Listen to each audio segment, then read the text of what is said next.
and welcome to NADA 2025 Live. The snow is subsiding, so it's all good. So we're here doing a live interview with Danny here from ZipDeal. So Danny, maybe you can talk us a little bit about ZipDeal. What's ZipDeal all about? And how was your trip down to New Orleans, Louisiana? You know, I think I was one of the fortunate ones. My flight was delayed about an hour, but we were fortunate. We got here without much incident. So, wow. So only 1 hour. Yeah. So it's like less than like the normal 45-minute run. You actually got some walking time in. Is that what? That's it. I did the walking time in the airport. It's about the only time I get my walking in. Oh, okay. So you do like the normal, say 2,000 steps. Then you got 10,000 this time. That's it. Then I need to take a break. Oh, fantastic. Yeah. So they even got you some beverages on the way. Is that what happens? Yeah. I had the guy set up at the table giving me Gatorade on the way. Oh, Gatorade. Yeah. So tell me a little bit more about your story in the car business, how you got into ZipDeal, and what's ZipDeal all about? Yeah, so until about 4.5 years ago, I spent the previous 40 years inside the walls of dealerships, starting out washing cars, worked my way through, tried to find the person with a nice watch and get their job, and worked my way into platform director, and eventually got to buy some dealerships. So went from one end to the other, did every position in the dealership you can do. Right. And then 4.5 years ago, we built a software company, and now we are on the other side of the table, creating solutions for car dealerships, and that's how ZipDeal was born. Fantastic. So there's obviously been a lot of change over the last, let's say, 5 years, maybe 10 years when you look at NDA, where things have went from sort of more stuff to put in car dealers to more technology. Right. And obviously work with people in process. What have you seen happen over the last, say, 18 to 24 months with ZipDeal that maybe, you expected, or maybe, you feel is a game changer for the company? Yeah. I feel like coming from where I did and going into software, nothing is like I expected. I mean, I think the more mistakes we make, the more we learn, the better we get. Right. And so we learned pretty early on, we tried to be too tricky and too concrete on our solutions. And we kind of shifted our focus early to create a hub that would receive and be able to plug in any new technology. So to commit so heavily monetarily or through people early on specific technologies, you're really setting yourself up for technology to shift, and now you're a little irrelevant. So our software is kind of hub and foundational based, and other technologies, other ideas plug into it. Right. And so that's what we've seen. We don't want to, AI, for an example, the most popular thing that anyone's talking about at this year's conference. Right. It's great, but it's in its infancy. Right. What we know of AI now is not going to even resemble what we know in 6 months. So why go headstrong into the way it's built now?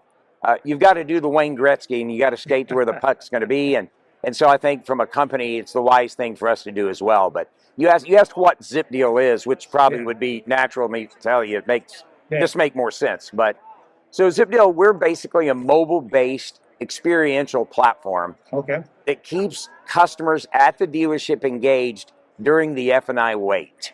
Oh, okay. So it works with one of these devices? Yes. And we attacked really, I think, the most irritating part of the sales process. Everything goes great. Everything goes great. Most booths here have something to do with getting people into the dealership. Right. But after they say yes, and euphoria goes from, I bought a car, to get me the hell out of here. What's taken so long? CSI drops, profits can drop, customers can blow out or shop or call their credit union. Not a lot of good things happen if they're sitting around your dealership for what the national average is 44 minutes on the F&I wait. We just built a platform that the customer does on their own phone that introduces them to the leadership, introduces them to the service department, sets their first service appointment, asks them their favorite radio station so the dealership can program them in, the dealership app, the OEM app, the collision center. They can look at accessories.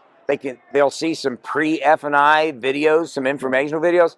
It's really just a collection of modules, as we call them. We have over 50 modules available for dealerships because all dealerships operate differently. But if there are 15 or 20 things that in the past that dealership has assigned to salespeople.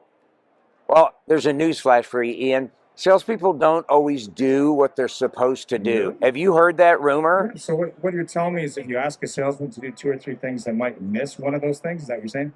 That's the rumor I've been hearing. Yeah. So they're not as detail oriented as we expect them to be. Yeah, it's crazy, isn't it? And over the last 10, 15 years, you know this. Yeah. We've really, as an industry, asked our salespeople to do more and more and more and more. But we're hiring kind of a less and less experienced type of salesperson. So that's just a bad recipe. Let's hire less experienced people and ask them to do more.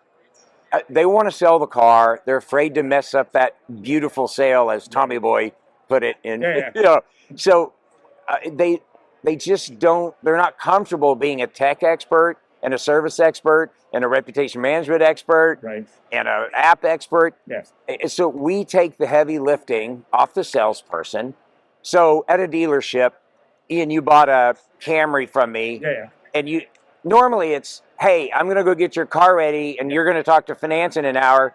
Why don't you sit here and be uncomfortable for an hour, and let's have repeated conversations about your favorite sports team, and keep looking at our watch. Like that's. Are we done yet? Are we ready? Yeah. Sadly, that's the F&I wait. But instead, I say, great, I'm going to go get your car ready, get your paperwork to F&I. In the meanwhile, I just texted you a link. Yes. It's kind of an experience to get to know us better. Let you personalize your experience. And best of all, it's going to speed this whole thing up. So if you'll look at that and go through it, I'll be back momentarily. Then you look at your phone and open it up. Well, there's a greeting from the dealer that says, hey, thanks for buying a car from us. Welcome to the family. That virtual face-to-face thank you. Every dealer in the country wishes they could have a seat at the table with every single customer. So, so there's that. Then it's, hey, let's get your favorite radio stations plugged in. Here's a video tour of our service department. And all these cool things that ZipDeal kind of gets that person doing owner things, solidifying that commitment, and best of all, keeping them actively engaged as a participant in their own delivery while they're waiting.